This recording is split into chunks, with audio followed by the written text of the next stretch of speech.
everyone once again, and welcome to another edition of Paul Westbrook's Cinema Picks of the Week. And have I got a doozy for you guys today?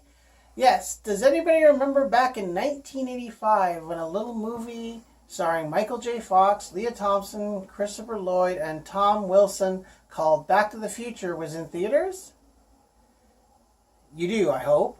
If you don't, well, that's okay. We're going to show you today the complete trilogy of Steven Spielberg's Back to the Future. This is a DVD set that I picked up at the Walmart, and it's ever since then they've got a more upgraded version of it, but this is the one I picked up, and it has all three films of the Back to the Future series. I'm going to show you the discs. There's the disc there for Back to the Future Part 1, which is, of course, your first one. Then, I've got, I know this thing is a little hard to open here, Back to the Future Part 2, the follow-up from 1989, yes. And simultaneously, they actually did a follow-up right away. They were filming it at the same time. Back to the Future Part 3. And each film, like I said, starred Michael J. Fox, Leah Thompson, and Christopher Lloyd as Dr. Emmett Brown. And Tom Wilson plays the very funny and nasty Biff Tannen. And I have a booklet here which actually comes with the movie, and this actually tells you a little bit of the special features that you get with the films themselves. Like the first one, for Back to the Future 1, you get the making of, you get the Making the Trilogy Chapter 1, you get your outtakes, which are always my favorites. That's like your bloopers and your little antics on the set. And you get a candid Q&A with director Robert Zemeckis and producer Bob Gale. You get an enhanced conversation with Michael J. Fox himself, where it's an opportunity to hear him discuss Back to the Future. Feature commentary with producers Bob Gale and Neil Canton. Did You Know That? The Universal Animated Anecdotes, which is you watch the feature film, and then set notes and over 150 different fascinating facts, trivias, and mistakes. Deleted scenes, original makeup tests, production archives, excerpts from the original screenplay, theatrical trailer. The ROM features I usually don't go past because I don't have the ROM system anyway. And the Michael J. Fox Foundation for Parkinson's Research, because sadly Michael J. Fox is still suffering from Parkinson's, and hopefully we keep him in prayer.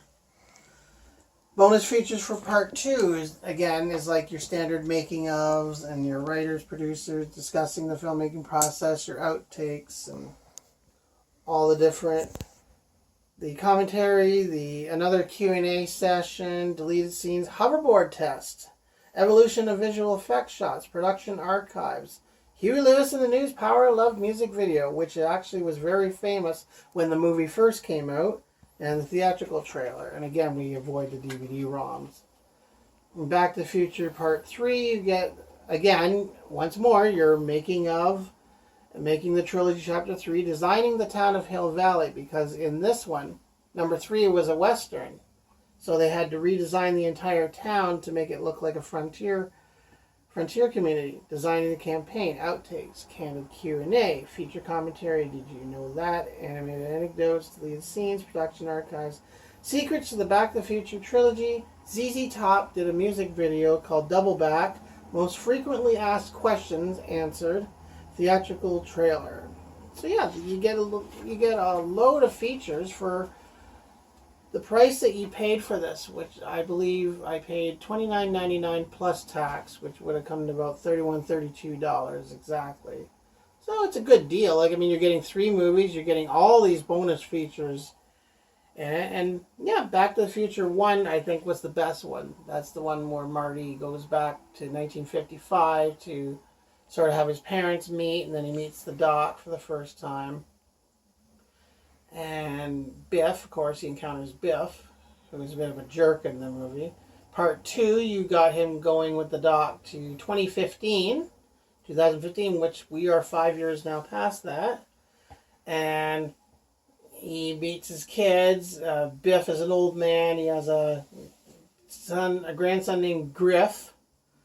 And there's all sorts of futuristic stuff in the movie. Then, of course, he has to go back to eventually ends up going back to 85, then going back to 1955, and then he has to start trying to deal with that situation again.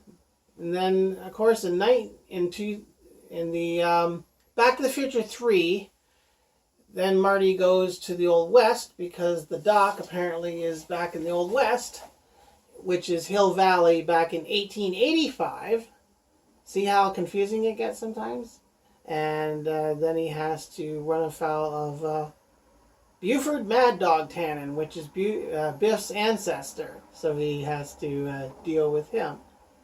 But yeah, I definitely would say that the first one was the better one of the two, but the other two are certainly worth a watch if you like Back to the Future. And a lot of people I know actually love the series. So yeah, if you ever want to get a series, get this one, or if you can't find this one, the newer ones are out on DVD and Blu-ray, and I think they have a couple new special features that you didn't really get on this one, so yeah, it'd probably be your recommended bet.